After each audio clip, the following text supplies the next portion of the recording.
மக்களே, இன்னைக்கு வேலைக்கிழமை அதுமா காலையில் 6 மணிக்கு எழுந்தாச்சு. நேற்று தீபன்றதுனால ஆர்வக்குடலில் ஒரு 5:30 மணிக்கெலாம் வந்து கோலம் போடலான்னு ஆசையாக இருந்தேன். ஆனால் நேற்று ஃபுல்லாக மழை பெஞ்சனால வாசலில் கோலமே போட முடியல. சரி இன்னைக்கு கண்டிப்பாக போட்டே ஆகணும்னு சொல்லிட்டு தான் இன்றைக்கி போட்டுட்ருக்கேன். ஆனால் காலையில் பார்த்திங்கன்னா ஃபுல்லாக தண்ணி தாங்க இருந்தது ரோட்டில். இருந்தாலும் பரவாயில்ல, கஷ்டப்பட்டால் தான் நம்ம இன்றைக்கி கோலம் போட்டு முடிக்க முடியும்னு சொல்லிட்டு எல்லாத்தையும் க்ளீன் பண்ணிவிட்டு இன்றைக்கி ஒரு அழகாக கோலம் போட்டாச்சு. அழகாக இருக்குன்னு நான் சொல்ல மாட்டேன், நீங்கள் நல்லா இருந்துச்சுன்னா மறக்காமல் என்னுடைய சேனலை சப்ஸ்கிரைப் பண்ணிவிட்டு பாருங்கள். எனக்கு இந்த கோலம் போடுறதுனா ரொம்பவே பிடிக்கும். அது மட்டும் இல்லைங்க, இந்த கோலம் போட்டுட்டு இன்றைக்கி ஃபுல்லாகவே நான் எட்டி வாசலை பார்த்துட்டே இருப்பேன். கோலம் அழிஞ்சிருச்சா எப்படி இருக்குன்னு சொல்லிட்டு.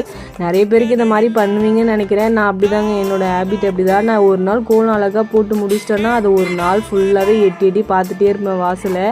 அது எப்படி இருக்குன்னு தெரியல, அது ஒரு மனசு கொஞ்சம் சந்தோஷமாகவும் இருக்கும். அப்படியே மாடிக்கு போயிட்டு இன்றைக்கி ஒரு செடியெலாம் பார்த்து ரொம்ப சிம்பிளாக டே ஸ்டார்ட் பண்ணிட்டேன். என்னுடைய வீடியோ உங்களுக்கு பிடிச்சது